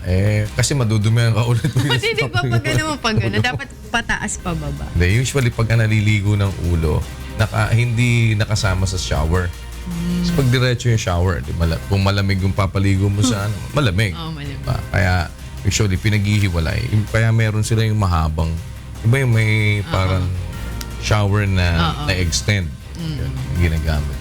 Hindi. Pero, Ray, malamig ba? Mainit? Naligo pa si Ray. Naligo ka ba, Ray? Yes, kuya. Kaninang umaga, kuya. Naligo ako. Naligo naman pala. Naligo 10 tabo, kuya. Ha? 10 tabo. 10 tabo. Bilang pa talaga, 10 tabo. Naspo lang siya, kuya. Yan ang tawag sa amin sa Bulacan. Ligong itik. Sikwisik. Gano'n. Gagkuha ka ng sa isang tabo. Yun lahat lang ng mga singit-singit ang papaliguan mo. May excuse dun, kuya, kung ba't gano'n? Conserve water. Ha? May excuse ba't gano'n? Conserve water. Hindi. Gusto mo mag-conserve ng water, gayahin mo yung tinuturo ni Vice Mayor Planas. Ano, kuya? Diba? Pagka maliligo ka, sahod mo sa planggana. Diba? Pagligo mo na ganun, sahod mo sa planggana. Yung pinagliguan mo, pwedeng pambuhos naman pagka sa bowl, diba? Meron ng mga bowl ngayon, yung lababo nila, pag tubig lang, yung lababo nila, ang tubig natatapon, napupunta na doon sa pinaka... nadidirect doon. Sa flush. Hindi, doon sa... di ba may tank ng flush? Doon pumupunta. Pagka... Yung used na water from the sink pupunta na doon para pwede mo ipang-flush. Nakakita ako sa Baguio sa Baguio? Meron na dito sa Philippines? Pilipinas yung Baguio, di ba? Hindi, I'm saying. Ano ba yung, kasi usually pag may mga innovation na ganyan sa ibang bansa. Saan ba yung talaga dito to sa Pilipinas. Saan ba yung Baguio? Yung Pilipinas. Pilipinas ata yun eh. Pilipinas yata yung Baguio. Pero anong temperature kanina umaga, Ray? Kanina po kuya, mga bandang alas 5, medyo mataas po, nasa 26.4 pa po tayo kanina eh. Yung kahapon nga po kuya, medyo mataas din yung temperature sa Science Garden. 25.6, medyo mataas din po sa port area at dyan po sa Maynila kuya, mga malagpas 26 kuya. Sige, bigay mo na sa amin ang kabuuang ulat ng panahon sa susunod na 24 oras. Narito po ang maglilagay ng panahon sa mga susunod na oras. Yung pong tinatawag natin na Intertropical Convergence Zone, nakaka-apekto pa rin po sa may area ng Mindanao. Sa forecast po ng Pag-asa, ang area po ng Metro Manila at malaking bahagi ng Luzon makakaranas pa rin po ng partly cloudy to cloudy skies. May mga chance na magkakaroon po ng isolated rain showers and thunderstorms, lalo na pagdating po ng hapon o kaya po ay sa gabi. Sa Science Garden sa Quezon City, maaari pong pumalo ng 34 degrees Celsius ang maximum temperature. Sa Tuguegarao 35, Baguio po 60 to 25 at sa may area po ng Puerto Princesa City sa Palawan hanggang 33 degrees Celsius. Ang area naman po ng Visayas, makakaranas din po dyan ng mga pagulan, pagkidlat at pagkulog. Sa Iloilo City at Metro Cebu, maaari pong pumalo ng 34 degrees Celsius ang maximum temperature at 33 degrees Celsius sa may area po ng Tacloban City. Ang Mindanao naman po, makulimlim sa may area ng Zamboanga Peninsula, Northern Mindanao, yung Caraga Region at Davao, makakaranas po dyan ng mahina hanggang sa katamtamang pagulan. Other part of Mindanao, pwede rin po magkaroon ng mga thunderstorms. Samantalang temperatura sa Cagayan de Oro City, Metro Davao and Zamboanga City, maaari po pumalo ng 32 degrees Celsius. Ang ating pong sunrise, 5:38 a.m. at naman pong sunset, 6:27 p.m. Yan ang ating ulat panahon. Umulan man po tumaraw, huwag natin kalilimutang pasalamatan ang Diyos na lumala. Balik po sa inyo. Maraming salamat, Ray Pelayo. Nainggit sa'yo si Angela. Bakit kaya? Ang galing eh, yung ganun. Gusto niya daw, siya daw. Ang galing nang gumaganon, tapos Siya may daw, pag-ganon-ganon pa dito, pag-ganon. Tapos may ganon. Bigyan mo nga ito minsan ng sample. Sampulan mo nga minsan Si Ray yung... lang yung makakagawa Sampulan niya mo po minsan yan. yung papuntay mo sa kamay niya yung... Oo. Pass it to me, pass it to me. O Pwede. kaya, Ray, bigay mo na. Ang lagay ng panahon. mga ganyan, diba? Dito mo pa papuntahin sa harap. Ay kuya, sa ano nga po pala, no, itong weekend natin, merong sinasabi ang Pag-asa, posibleng magkabagyo po na makaka-apekto sa Eastern Visayas at Bicol, kuya. Wow! Itong weekend pa na to? Opo, bandang... PBB eh. Yes, happy PBB, kuya. Oo, di ba? PBB. Palalamigin lang ng konti, kuya, kaya tayo dyan. Merong International Thanksgiving kasi sa 29, 30, and 31. Oo, di ba? May bagyo. Sana wala namang hindi naman. Pero ano pa lang yan parang inaasahan pa lang, Ray. Hindi Opo, pa kuya, naman. gigilid po siya. Ang track po, kuya, gigilid ng Eastern Visayas, tapos yung Bicol area, panorte po yung nakikita po ng Pag-asa, kuya. Well, Ang sana. ilang bagyo na to? Pangatlo, Karina, yung magiging pangalan ko sakali, Karina. Karina. Parang pangalan, Waina. Hindi. Parang kumain ako, Di ba Karina pangalan mo? Karina. Si Mayna. Oo, kaya mo Waina. Ay, maliit lang yan. Layo naman ng Karina. Mahina lang yan. Mahina lang yan. Maria Karina. Papahinain natin, kuya. Saan ang galing yung Mayna? Mahina lang. Malay ko ba dyan? Naisip nyo lang. Pero, di ba? Parang naisip niya lang. Ikaw, nangongopya ka ng tinitingnan mo yung notes ko eh. Akala ko kasi, sabi ko... Walang kopyahan. Pati ba naman sa news na nangongopya ka pa? Sabi ko, napaka-busy ni Kuya. May sinusulat siya, kala ko. Iwan mo na yung iwan. Pakita mo. Bakit ba? Nagdo-drawing ako eh. Masama ba mag-drawing? Kala ko busy, hindi ko ma-istorbo si Kuya. Nagdi-design ako ng nagdi-design ako ng... Oo, diba? Seryoso si Kuya, nakaganon, no? Akala ko susulat. Ang bira to, Nakikita ko, aba. Nakikialam ka eh. Oh. No cheating. Walang kopyahan. Ba't ikaw, ano sinusulat mo? Ito, ganda oh. Wala kang sinusulat, di ba? Ito, Kunyari ka lang. Namang problema sa mga newscaster eh. Kunyari, nagsusulat, wala naman sinusulat. Tapos minsan pagkatapos na news, kunyari nakikipagkwentuhan, wala namang kinukwento. Di ba? Tinatanong, ano ba yung pinag-uusapan nyo? Wala, sabihin yan, kunyari nag-uusap tayo. Ha? Bakit kunyari? Di ba? Ganun lang naman. Maraming salamat, Ray Pelayo. Ha? Diyan po sa ating Weather Center, 6:19 in the morning.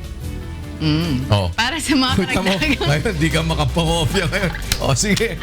Para sa mga karagdagang balita, bumisita lamang sa aming website na untvweb.com. Narito naman po ang mga dapat ninyong abangan sa ikatlong paghataw ng mga balita.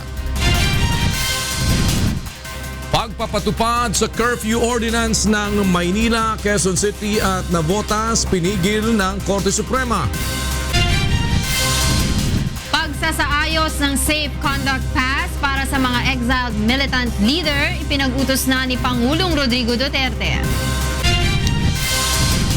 Mahigit 6,000 kaso ng dengue na itala sa Central Visayas sa nakalipas na 7 buwan.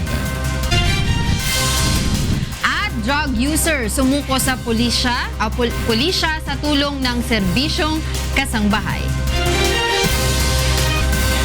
Sa pamamagitan nga po ng isang Temporary Restraining Order o TRO ay pansamantalang pinagbabawalan ng Supreme Court ang mga pamahalaang lokal ng Maynila, Quezon City at Navotas na ipatupad ang kanilang curfew ordinance. At inatasan din ng Korte Suprema ang mga nabanggit na lungsod na sumagot sa petisyon na inihain ng SPARC o Samahan ng Progresibong Kabataan. Naghain ng petisyon ang grupo noong Biyernes at hiniling na ipawalang bisa at ideklarang taliwas sa Republic Act 9344 o Juvenile Justice and Welfare Act ang mga curfew ordinance ng Maynila, Quezon City at Navotas. Kaugnay niyan, kasama natin si Attorney Jesus Falsis, ang Legal Counsel ng Samahan ng Progresibong Kabataan o SPARC. Good morning, Attorney. Attorney Jesus Falsis, magandang umaga po. Attorney Jesus Falsis. Good morning, sir. Balikan ho natin mamaya si Attorney Falsis. Samantala, kasama naman natin si Mayor John Ray Tiangco ng Navotas City. Magandang umaga po, Mayor. Good morning po, Kuya Daniel. Opo. Kasama ko rin ho si Monica Veralio. Mayor, ano ho ba ang nakikita ninyo na maaaring nalabag dito sa ordinansa na ito na kagaya ngayon na ito ay nasa TRO, yung pagpapatupad ninyo ng curfew? Do you agree na ito ho ay merong mga nalalabag dito sa sinasabi nga nila na Juvenile Justice and Welfare Act? Well, hindi pa po kasi natin natanggap yung order galing sa Supreme Court, yung TRO. Kaya mahirap mag-komento kung ano yung if ever nilabag po natin. Pero ito pong ordinansa po natin, simula 2002 pa po to. Hindi lang bago yung ordinansa po natin. Alright, so 2002 nagpapatupad na po kayo ng curfew diyan. Opo. Doon sa mga minors, ano ho? Ito ho ba noong nabalangkas, Mayor, nasa ilalim na po ng inyong pangangasiwa ang Navotas? Hindi pa po. Dahil nung time po na yan, si Mayor Toby po ang mayor po noon. So ako 2010 pa lang po. Pero yun, 2002 pa po yung ating ordinansang curfew po. Actually, yung unang curfew namin ng unang ordinansa ng curfew ay 1999 pa po. Itong 2002 ay amended version na po ito. Okay. So ito ho ba ay napag-aralan na din ninyo, Mayor John Ray? Ito hong naipasa na to na 2002. Nakita na po ba ninyo ito at na review na po ba nyo yan? Well, sa ngayon po, rene-review. Patuloy naman rene-review ng ating sangguniang panlunsod lahat ng ordinansa. Lalo na ina-align po natin doon sa mga bagong batas na lumalabas. At gaya ng meron rin po tayong Children's Code. So baka i-align po natin doon. Pero siguro bibigyan naman tayo ng pagkakataon ng Korte Suprema na sagutin po. So sasagutin po natin. Mayor, ito po bang ordinansa na ito dyan ay naipatutupad strictly mula po noong 2002 o recently lang po ito talaga in-implement din ng puspusan? Well, tuloy-tuloy naman po. Simula nung nanukulan po tayo, every regular meetings natin ng barangay, nagbibigay ho sila ng report po nila ng ilang huli po nila sa ating mga ordinances. City ordinances. Kaya lang siyempre nung dumating ating presidente at lahat yan ay lumabas sa news. So mas sumunod naman yung ating mga kababayan at nakita nila na effective. Pero ever since po, ay regular po nating ginagawa po yan. So, chinecheck po natin at hinihingan yung ating mga barangay captain ng kanilang report sa iba't ibang violations na pinapatupad ng ating syudad. Ang Mayor, ngayon hubay, pinigil na ninyo pagpapatupad nito o iniintay pa ninyong formal na dumating po sa inyo yung kautusan ng Korte Suprema? So, iniintay po natin yung formal na order po. Hanggang sa kahapon po ng alas 5, wala pa po tayong natatanggap. So siguro ngayong araw ay matatanggap po natin at makikita po natin yung extent ng sinasabing TRO po doon. So ngayon po ay hindi na kayo nagpapatupad ng curfew dyan kahit na hindi pa po ninyo formal na nahahawakan yung order? Well, kagabi po, nag-ikot pa rin yung ating mga barangay officials, mga barangay tanod dahil hindi naman po mapipigilan na mag-ikot po sila at makita sila na visible pa rin yung ating mga tanods at mga pulis po. Dahil deterrent pa rin po yan. Yes. Kung merong mga gusto gumawa ng mga krimen. Pero wala nang hulihan? Well, hanggang kagabi, pwede pa po dahil hindi pa po namin natatanggap yung order. Pag natanggap na po natin, doon natin makikita po. Ano ho bang penalty dun sa mga dyan sa inyong ordinansa? Ano ho ang penalty dun sa mga lumalabag dito? Well, sa unang paglabag, kinukuha yung syempre yung pangalan po ng nahuli, yung minor, yung inimbitahan po at tatawagin po yung parents. Tapos pagsasabihan po doon na itong may ordinansa po tayo at nag-violate, pwede sa susunod po ay sumunod po sila. Sa pangalawa naman po ay merong fine po yung magulang na 300 piso at ganoon din po sa pangatlong pagkakataon po. At kung hindi naman sila makapagbayad, pwede rin po silang mag-community service. Okay, abangan ho namin ang inyong magiging tugon dito sa pinalabas na TRO ng Supreme Court and we'll get in touch with you again, sir. Salamat po. Apo, pag natanggap po namin yon, syempre tulad ng ibang mga court order po, syempre re-respetuhin po natin at susundan po natin. Okay, maraming salamat, Mayor. Maraming salamat po. John Ray Tiangco ng Navotas City. Sama rin ho natin si Attorney Jesus Falsis, ang Legal Counsel na Samahan ng Progresibong Kabataan. Balikan po natin sa linya ngayon. Attorney, magandang umaga po. Magandang umaga, Kuya Daniel. Opo. Kasama ko din ho si Monica Veralio. Sir, kailan ho ba itong Juvenile Justice and Welfare Act na i-impose, if I may ask, sir, so that you can educate us? Naipasa po ang Juvenile Justice and Welfare Act noong 2006. Ang principal author tsaka sponsor niyan si Senator Kiko Pangilinan. Tapos na-amend siya ng mga 2009 or 2012 yata. Alright. So, yun bang mga ganito na nahuling lumabas yung kagaya nito ang mga batas, ito ho ba ay mag-supersede dun sa mga ordinances kagaya ho ng ordinansa dito sa ibang mga syudad na mayroong ipinatutupad na curfew, attorney? Definitely po.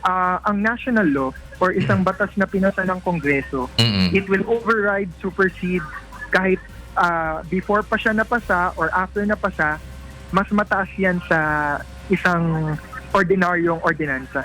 Alright. So, ito ho ang kumbaga ay dapat na manaig. Yes. Yung batas ng Kongreso mananaig sa batas ng local government. Ang isa pa pong mas mananaig, yung pinaka-fundamental, pinaka-mataas na batas, yung saligang batas po. Alright. Sa ano ang batayan natin dun sa national law ng Juvenile Justice and Welfare Act para sabihin na illegal ang pag-i-impose ng curfew sa mga minors, attorney? Opo. Yung sa Juvenile Justice and Welfare Act, ang basihan po natin doon sa Section 57 tsaka Section 57A. Section 57, sinasabi po doon, may konsepto na tinatawag status offense. Ang status offense ay isang parusa sa isang tao just for his status, like being minor. So a minority or the age of minority is a status kumpara sa mga matatanda na isa ding status. So pag ang batas, sabi ng Juvenile Justice and Welfare Act, hindi mo pwedeng parusahan ang bata or for his status of minority kung hindi mo din paparusahan ng matanda. Ibig sabihin, kung may curfew ang bata, bawal yun kung walang curfew din sa matanda. Yun ang sinasabi nung Section 57. Tapos naman po sa Section 57A, sinasabi doon, kung mag-i-impose ng curfew, magiging valid lang ang curfew kung walang penalty or walang punishment imposed on the child. So you're saying po na pwede po na magkaroon ng curfew? Sa Juvenile Justice and Welfare Act, pwede po. Pero ang isa po namin, 4 pong argumento ng Sambahan ng Progresibong Kabataan, base po sa saligang batas. So, ano po siya, medyo layered. Isa po sa juvenile justice, 4 po sa konstitusyon. Kung sinasabi po natin na doon sa juvenile justice ay pwedeng magkaroon ng curfew sa mga minors at ang sinasabi naman ninyo sa saligang batas ay hindi pwede, ang ginagamit nyo pong juvenile justice ay lalabag din sa saligang batas. Hindi po ba ganun yan? Pwede po kasi silang ma-harmonize. So if that is the case na pwede, attorney, if that is the case na pwede silang ma-harmonize, can it not be also harmonized with an ordinance? Pwede po kung yung ordinance maganda po yung paggagawa. Ang argumento po namin, yung ordinansa po ng Quezon City, Manila tsaka ng Navotas, as of now, in their current form, yung teksto na meron sila, labag po yun sa konstitusyon. So yun ho ba ang dahilan din kung bakit hindi na isama ang Mandaluyong? Hindi po namin sinama yung Mandaluyong tsaka mga ibang syudad kasi po, yung mga syudad po na yun, wala po kaming mga petitioner. So para po atakihin ang isang batas or ang isang ordinansa, kailangan meron po kayong mga taong naapekto or naagrabyado. So you're saying po na ipine-penalize yung mga minors dito sa mga city na ito kaya po ninyo tinututulan, ganun po ba? Yung mga miyembro po ng SPARC, meron pong mga na-aresto doon or naagrabyado sa syudad po ng Quezon City, Manila tsaka ng Navotas po. Di po, ang sinasabi po kasi ninyo, kaya ito magiging labag doon sa Juvenile Justice and Welfare Act kung ito ay ipe-penalize yung mga minors. Tama po ba yun? Yes. Yung sa Juvenile Justice and Welfare Act, kasi sa media, medyo naguguluhan po yata yung pagkaintindi sa petition. Yung basehan po sa Juvenile Justice and Welfare Act, sa isang syudad lang po namin binabangga yung Juvenile Justice and Welfare Act. Ito po yung sa ordinansa ng Manila. Kasi sa Manila, ang kinukulong po doon pag lumabag sa curfew yung minor de edad. So clearly bawal po yun. So yung sa curfew po ng Manila, yun yung labag sa Juvenile Justice and Welfare Act. Yung sa iba pong syudad, sa QC at Navotas, Constitution po yung basihan namin para atakihin po yun. So in other words, kaya po nagkakaroon ng pagkakaiba dahil yung ibang ordinansa naman hindi naman nagpe-penalize doon sa mga minors. Opo, iba-iba po yung mga ordinansa. But you do admit, sir, na sa Juvenile Justice and Welfare Act ay pwedeng mag-impose ng curfew. Yun po yung nakasaad sa Juvenile Justice and Welfare Act. It must be, ang sinasabi po doon, curfews must be for the protection of the child and it must not impose a penalty on the child. Sir, attorney, don't you feel that these ordinances with regard to the curfew being imposed on minors are indeed for the welfare of the children? Not really po kasi iba-iba po tayo ng perspektibo dyan. Meron po tayong wine-recognize na mga sitwasyon na mayroong mga nag-i-improve na barangay or sitwasyon like peace and order, pero kailangan po yung batas, yung ordinansa, ano po siya, tahing-tahi. Maganda po yung pagkagawa na kung ano lang yung gusto nilang pigilan, yun lang yung dapat nilang isabatas. Ang kaso po sa curfew, madami din pong mga lehitimong activities saka mga lehitimong magulang na hindi naman nag-i-impose ng curfew sa kanilang mga anak, pero responsable yung magulang, responsable yung bata, maapektuhan po ng curfew. Kasi yung curfew ngayon po, lahat ng bata, lahat ng magulang, bawal. Hindi siya nagme-make ng distinction or pumipili kung irresponsible yung magulang at para talaga protektahan yung bata or responsable yung magulang natatapakan yung karapatan ng magulang sa kanila. Did you review all of these ordinances, sir? Kasi for all I know, ito ay meron din namang mga exemptions. And if you are saying na ito ay pwedeng i-impose sa Juvenile Justice and Welfare Act ang curfew, hindi ho ba stop kayo na gamiting argumento ngayon ng saligang batas para sabihin na hindi pwede mag-curfew? Bali po yung mga exemptions sa pinansa, ang argumento po namin doon, hindi po mako-cover ng exemptions na nandun. Kasi kukonti lang po yung mga exemptions na nandun. Tsaka yung mga exemptions po doon usually nakalagay kung may emergency or may official school activity. Kailangan po official barangay activity, etc. Hindi po yun papasa sa ligang batas kasi kung ang isa pong magulang, sinabi niya, okay anak, papayagan kitang manood ng movie, pwede kang makauwi ng 11 p.m. or naniniwala yung magulang na responsable yung anak, pupunta yung anak sa 24/7 convenience store like 7-Eleven, Ministop, or magko-computer siya para mag-research po. Pag yung magulang okay sa kanya yun, labag po yung sa karapatan ng magulang na magdisiplina kasi yung kapangyarihan at karapatan na magdisiplina sa bata ayon po sa saligang batas primarily nasa magulang. Ang estado po, ang gobyerno, ikalawang magulang lang po. Exactly. Ang under the principle din po ng parents patrie, hindi ho ba naman mas maganda din na ang magulang kung sakali ay pinayagan niya yung anak niya, ay samahan niya. At kung may kasama naman siya, hindi naman siya masasakop ng ordinance. Hindi ho ba pwede yung gano'n? Kung kinakailangan pong samahan ng magulang yung anak, this would defeat the purpose of a parent trusting his or her child. Kasi po, ibahin po natin yung usapan. Ito yung pinag-usapan po natin minor de edad dito sa petition. Sa example ko po, hindi po ito yung mga sobrang bata. Pinag-usapan po natin dito namin, 15 to 17. So, syempre ibang usapan siguro yung 12 and below, 9 and below, syempre yung mga baby. Pag-usapan po yun. Pero pag 17, meron pong mga magulang at lehitin mo po para sa mga magulang na magdawin ng parenting style na naniniwala sila sa anak yung anak nila, they can be out after 10 and be home responsibly by 11. So you would then agree na if they are at least below 15 years old, pwede silang imposean ng gano'n na dapat kasama yung mga magulang. Tama po ba yun? Ano po yun?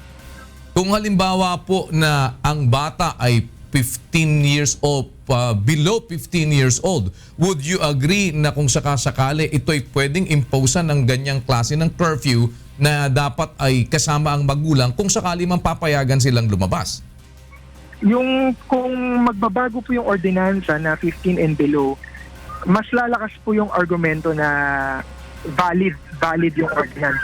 Pero titingnan pa po natin yan kasi kailangan pa po nating pag-usapan yan sa Korte Suprema. Madami pa pong mga tanong, magtatanong talaga yung mga justices kasi sila po yung mag-a-analyze kung ano po ba yung extent and depth of the rights and obligation of parents and the minors. So but on your side, attorney, and sa Spark po, would you agree na ang below 15 years old halimbawa ay dapat na ipasakop sa isang curfew na kung lalabas man at papayagan ng magulang ay dapat naman samahan ng mga magulang kung ito ay lagpas na dun sa tinataning na oras? Hindi ko pa po masasabi kasi ang member ng mga Spark na nagsampa above po. Kung below 15, sa opinion ko lang po to, hindi pa po to, wala po to sa petition, opinion ko lang, siguro po papasa yung curfew kung I would say 12 and below. Yung 13, 14, 15 po kasi meron nating iba dyan, mature and responsible scholars or achievers in their schools na napagkakatiwalaan sila ng kanilang mga magulang. Yes, did you have a study on that, on the percentage of the 13 to 15 years old as to how many percent is that you can consider responsible and that you can consider na ganoong kamature ang kanilang kaisipan? With regard to the, especially if it has something to do with the biological structure of a person. Opo. Well, yung maturity po ng bata kasi, actually, iba-iba po talaga. In general, sa science, meron na pong finding or consensus na generally immature or hindi ganun ka-responsable ang mga 15 and below.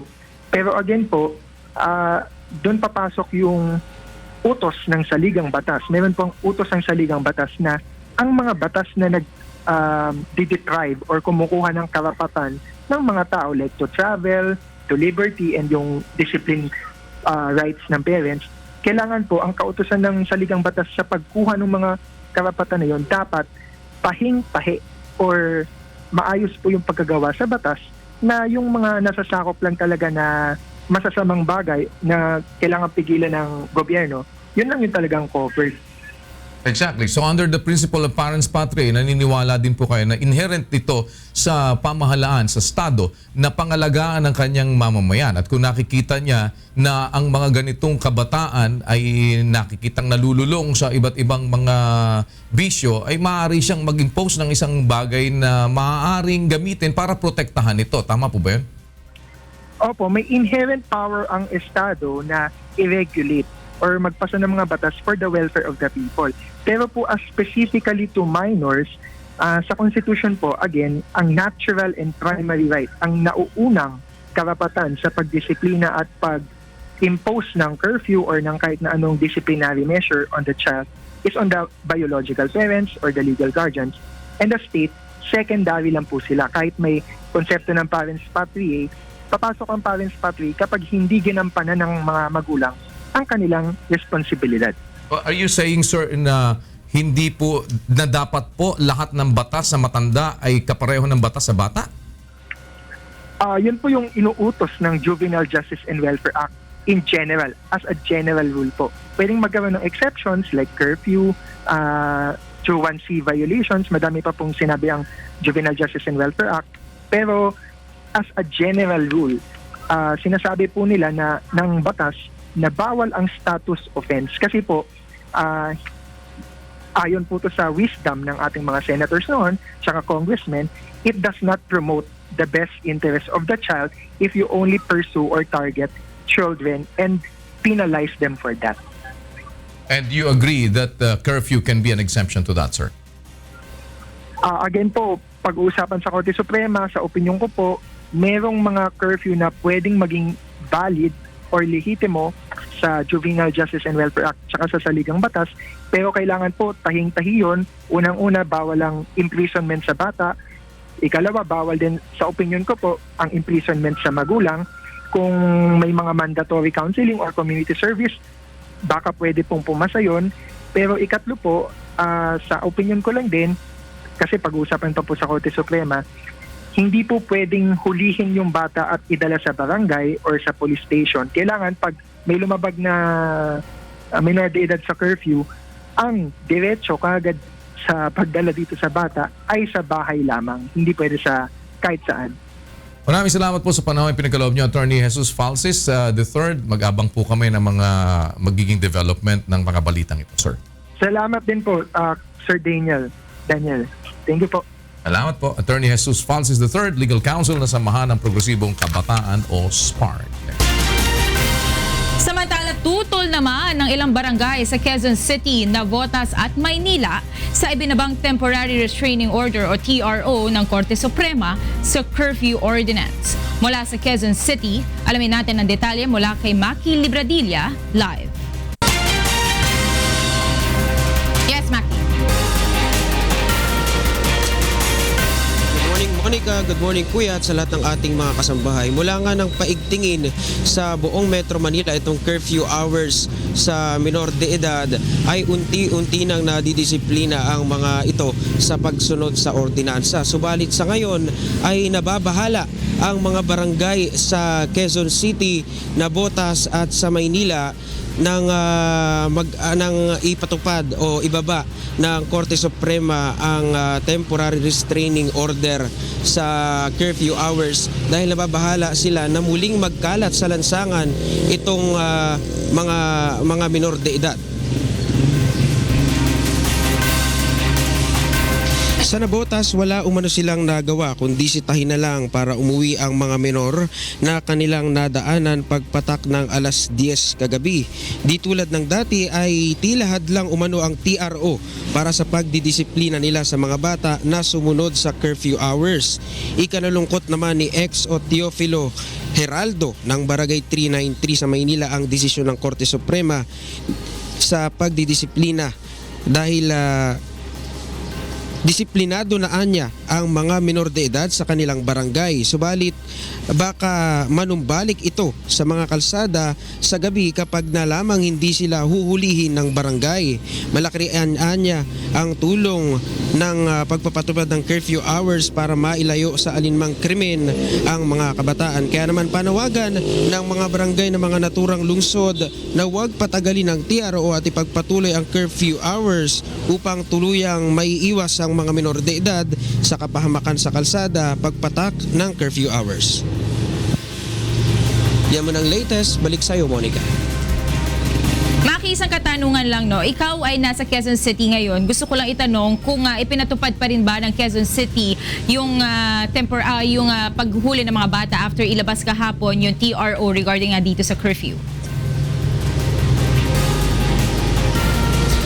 Monica, hindi nila naipatupad nga itong paghuhuli dun sa mga kabataan na maabutan nila pagpatak ng curfew hours dahil nga sa TRO na ibinaba ng Korte Suprema. Ang ginawa na lang nila dun sa mga batang nakita nila ay wala silang magawa kundi sitahin na lang ito at pauwiin ng mga bahay. Kaya nga ang ikinababahala ng mga barangay sa Quezon City at Navotas pati sa Maynila ay baka muling magkalat itong mga batang ito, mga kabataan, pagpatak ng oras de peligro sa kalsada dahil alam nila na hindi sila pwedeng hulihin ng barangay. Monica? Alright, maraming salamat sa iyo, Maki Libradilla, live na nag-uulat mula sa Quezon City. Ipinaliwanag naman ni Pangulong Rodrigo Duterte sa mga militar ang ginawa niyang pagdedeklara ng unilateral ceasefire sa mga makakaliwang grupo. Samantala, ipinagutos na rin ng Pangulo ang pagsasaayos ng Safe Conduct Pass para sa mga exiled militant leader. Narito ang hatol na balita ni Mirasol Abogadil. Binisita ni Pangulong Rodrigo Duterte ang mga sundalo sa Fort Ramon Magsaysay sa Palayan City, Nueva Ecija kahapon. Dito, nilinaw ng Pangulo sa militar ang ginawang pagdedeklara ng unilateral ceasefire. Ang trabaho ko pagka-presidente, tignan ko if at all na walang gulo ang Pilipinas. At kayo naman mga militar there, ever ready to guard the integrity of the Republic. And it is always a comforting thought that mayroon akong armed forces na ready. Just in case hindi tayo magkaintindihan. Kaugnay nito, ipinag-utos na ni Pangulong Rodrigo Duterte ang pagsasaayos ng Safe Conduct Pass para sa mga exiled militant leader. Ito ay upang masimulan na ang formal na usapang pangkapayapaan sa pagitan ng pamahalaan at mga rebeldeng grupo.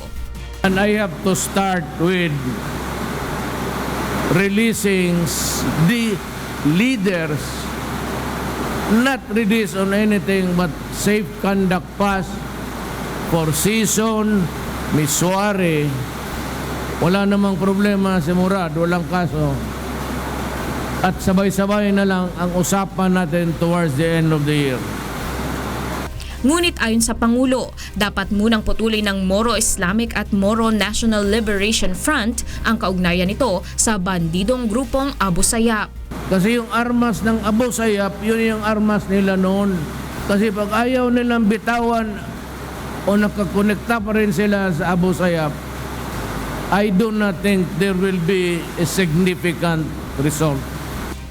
Mirasol Abogadil, UNTV News and Rescue. Silipin muna natin ang sitwasyon ng trapiko sa mga oras na ito mula kay Monokson gamit ang UNTV drone. Nagsisilbing mata sa himpapawid, pinalilipad ng ating CAAT licensed pilot live.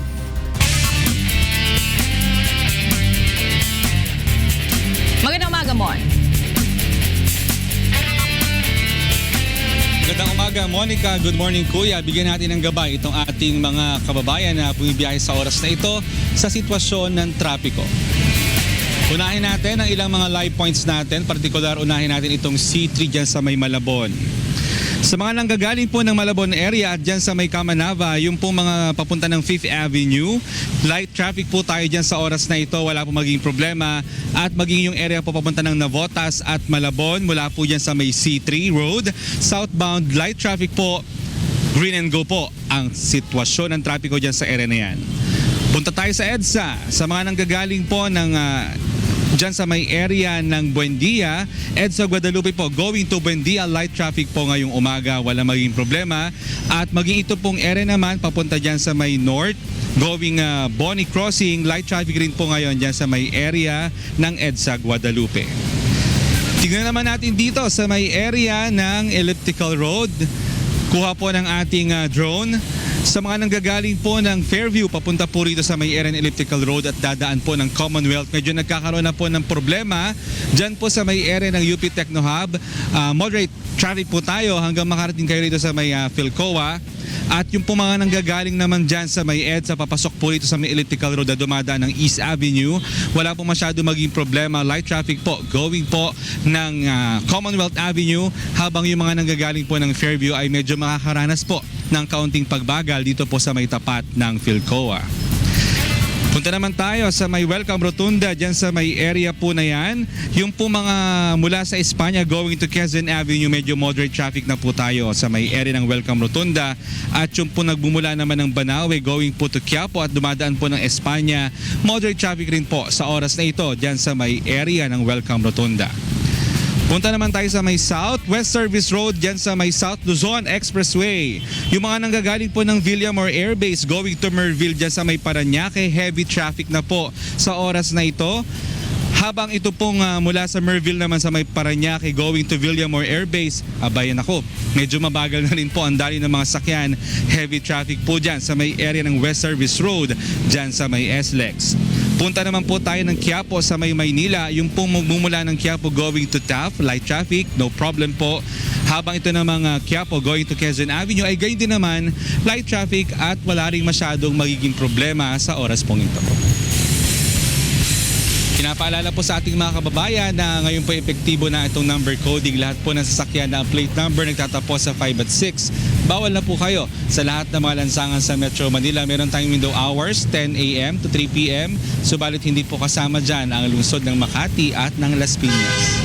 Yan ang ating traffic update. Balik sa iyo, Monica. Maraming salamat sa iyo, Monokson. Live na nag-uulat mula sa Elliptical Road, Quezon City. 7:21 na po ng umaga sa mga nakikinig sa atin sa Radyo La Verdad 1350. At sa mga nanonood naman sa atin sa telebisyon, umabot na po sa mahigit 6,000 ang kaso ng dengue sa Central Visayas sa nakalipas na 7 buwan. Narito ang hataw na balita ni Gladys Tuwabi. Nababahala na ang Department of Health sa patuloy na pagtaas ng kaso ng dengue sa Central Visayas. Sa kanilang tala, mula Enero hanggang Hulyo 2016 ay 6,810 dengue cases na ang napaulat, na mas mataas kumpara sa naitalang 2,750 cases sa kaparehong panahon noong 2015. 57 rin ang nasawi ngayong taon kumpara sa 15 noong 2015 dahil sa dengue. Pinakamaraming kaso ang naitala sa Cebu City na may 973 cases. Sunod ang Mandawi City na may 307 cases at Toledo City na may 268. Usa sa atong problema karon nanian nata sa matawag o ting-uwan. Kibaw naman ta kung magsige nag-uwan plus sa presence sa mga containers sa surroundings mismo sa sud sa balay na mga stagnant waters or kanang gigamit na to sa balay sa muna nga kinahanglan matutukan po sa mga tao, no, unsa ni mga problema nga angay ma-corrected para malikayan ang pagdaghan sa mga breeding sites. Kung nakararanas naman ng sintomas ng dengue gaya ng pabalik-balik na lagnat, pamamantal sa balat, pananakit ng likod ng mata, ulo at mga kasukasuan, ay agad magpakonsulta sa doktor upang ito'y maagapan. Plano rin ng DOH na magsagawa ng school-based immunization sa mga batang 9 na taong gulang sa mga pampublikong paaralan sa Cebu ngayong Oktubre. Gladys Tuwabi, UNTV News and Rescue, Cebu.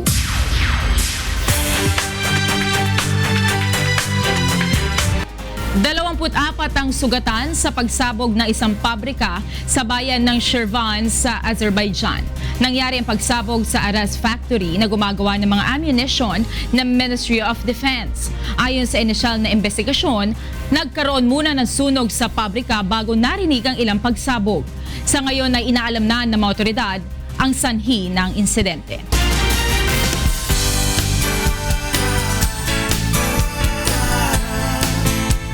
Tinulungan ng programang Serbisyong Kasambahay ang isang drug user na nahihiyang sumuko sa mga otoridad upang makapagbagong buhay. Narito ang hataw na balita ni Jun Soriao. Isa si alias Joseph sa mga drug dependent na nais makapagbagong buhay. Nagtungo siya sa UNTV Action Center sa pag-asang matulungan siya na sumuko sa mga otoridad. Okay, bakit ka napasyal naman sa amin? Napadaan lang po ako, nakita ko po sa sa taas sa UNTV. Use and rescue. Yes. Kaya nagbasakali ako na ma-rescue ako. Pumasok ako sila kung pwede na surrender ako. Ayon kay Joseph, 43 anyos, mahigit 20 taon na siyang gumagamit ng illegal na droga mula nang mahikayat ng kanyang mga kabarkada. 200 hanggang 300 gramo ng shabu ang nagagamit niya sa loob ng isang linggo at gumagastos ng 1,000 piso kada buwan para sa masamang bisyo. Ngunit matapos ang sunod-sunod na pagkakapatay sa mga drug dependent ay nagpasya siyang sumuko sa takot na mapabilang sa mga ito. Ano nagbunsod sa'yo para sumuko? Magbago. Bakit gusto mo ngayon magbago? Ay mo mapatay? Oo. Kasi nakakatakot na eh. Marami nang tinutumba. Programang Serbisyong Kasangbahay ay nailapit si Joseph sa Quezon City Police District. Ngayon ay gusto natin na talagang matulungan din kayo, no? Dahil alam natin na kayo ay mga biktima rin ng ganyan. I-endorse po namin sa inyo and susubaybayan din po namin, ho? At para kung sakali ano pa ibang maitutulong. So, payo naman ng pulisya sa mga drug dependent na nais sumuko. Yung mga gustong sumuko, pumunta lang po sa barangay hall na nakakasakop kung saan sila nakatira. Okay. Then yung proseso po mag-i-start na doon. Kukuha na po sila ng data, i-schedule po yung drug testing at saka yung evaluation po. Samantala, tutulungan din ng Serbisyong Kasangbahay si Joseph na makapagsimulang muli sa oras na malinis na siya sa illegal drugs. So, nangangako ka bang talagang gusto mo magbago at ayaw mo na talaga nitong pagsasyabu na to? Nangangapo po. So, papatulungan ka namin kay Sir, kay Tito J. Diba? So, kami din ay tutulong din na ma-monitor ka na para kung sakali ay isang araw, pagbalik mo dito, ay maayos ng Joseph yung makikita namin, matulungan ka din namin, baka pwede ka magpasimula ng maliit na negosyo na pansarili mo. Salamat po, sir. Para ikaw ay mas maayos. Huwag mo lang ibibili ng bato. Jun Soriao para sa Serbisyong Kasangbahay. Sa mga gusto pang sumuko, may panahon pa kayo. Bago. Tutulungan natin sila, kuya. May panahon pa para magbago. Mabuting bumalikwas kayo kaysa magpakalulong-lulong kayo. Ano kayo makakuha mabuti? Kahit nga yung sigarilyo lang. Wala ka nang yan, kuya. Wala ka nang makakuha mabuti sa sigarilyo. Oo. Diba? Daming namamatay dyan. At saka, naubos pa pera mo, nabubutas pantalon mo, minsan naging dahilan pa ng sunog. Kaya wala kang maturong mabuti. Oo. Yung mga, di ba? Kaya sabi ko nga magalit kayo kung magagalit kayo. Basta sa akin, para sa inyo din ho yun. Di naman sa amin. Magsabi kayo, makakabuti ba sa inyo o hindi? Kung hindi nakakabuti, pati sa mga mahal nyo sa buhay, may second hand smoking na, may third hand smoking pa. Mas masama pa yan, kuya, di ba? Exactly. Yung anak mo, kakargahin mo, nakakapit yung mga nicotine at kung ano-anong chemical na galing sa sigarilyo dun sa katawan mo, nalalanghap din yan. Di lang ho natin nare-realize kung minsan But just the same, nasa sa atin pa rin ho yun. Binigyan tayo ng kalayaan pumili ng mabuti at masama, pero piliin natin kung ano yung mabuti. Mas maganda at makakatulong sa atin, sa ating mga mahal sa buhay. Tsaka kuya, even sa environment natin, masama ang epekto niya paninigarilyo, Exactly. diba? So, wala nga akong makita actually benefit sa paninigarilyo. So, sana isa rin yan sa mga pagtuunan. Pagka nagkausap kami ni President Digong, ito isa sa sasabihin ko sa kanya. Baka pwede, pahinto nyo na ang manufacturing ng sigarilyo dito sa Pilipinas. I agree with you. Diba? Kung gusto nila, Kumuha kayo imported. Sige, pero singilin nyo naman ng tax na hindi na sila makakapag-import talaga. Kuya, sa ibang bansa talaga, minsan pag kumwari pumupunta kami sa ibang bansa, yung mga tao doon nakakilala namin, minsan even sila humihingi ng pasalubong na sigarilyo dahil napakamahal na sigarilyo sa ibang bansa. Kaya tuloy na discourage yung mga tao na bumili. So sana pwede naman palang gawin yung ganun. Hindi, dito wag nang magpa-manufacture. Yung mga tobacco farmers natin, bigyan ng ibang mapapaghanap buhayan. Wag nang gawin ng dahilan. mawawalan ng trabaho. Naghihintay daw si Mayor Bistek. At least nakaganti-ganti na. Mayor, good morning. Good morning. Ito naman, sports balita muna ho tayo. Kasama natin si Rina Villamor.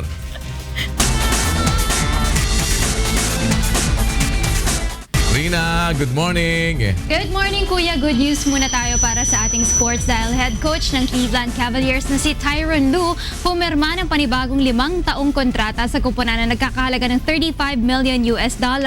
Pinilitan ni Lue si David Blatt at nabigyan ng unang kampyonato ang Cavaliers pagkatapos ng matagal na panahon. Pinuri ang 39-year-old na rookie coach dahil sa maganda nitong pakikitungo sa mga miyembro ng Cavaliers na siya namang naging dahilan ng pagkakatanggal ng naunang coach. Matatanda ang matapos ang 24-17 win-loss record sa regular season, pinasuko ng Cavs ang Detroit Pistons at Atlanta Hawks bago ang Toronto Raptors sa 6 na laro para makaharap ang Golden State Warriors sa finals. Tinaguri ang pinakamabilis na atleta sa buong mundo na si Carlin Isle sasabak sa rugby sa darating na Olympics. Taong 2012 nang magsimula si Isle sa sports na rugby, nakilala bilang dating 2-time state champion sa 60-meter dash run at pang-36 sa pinakamabilis na sprinter naman sa United States. Sa halip na kalabanin ng Jamaican Sprint King na si Usain Bolt, mas pinili ni Isle na makapag-uwi ng gold sa ibang larangan. Ang sport na rugby ay muling magbabalik sa Olympics matapos ang 72 taon kung saan lalahok ang mga bansang Fiji, Argentina, USA, Brazil, South Africa, Australia, France, Spain, New Zealand, Kenya, Japan, Great Britain at Canada.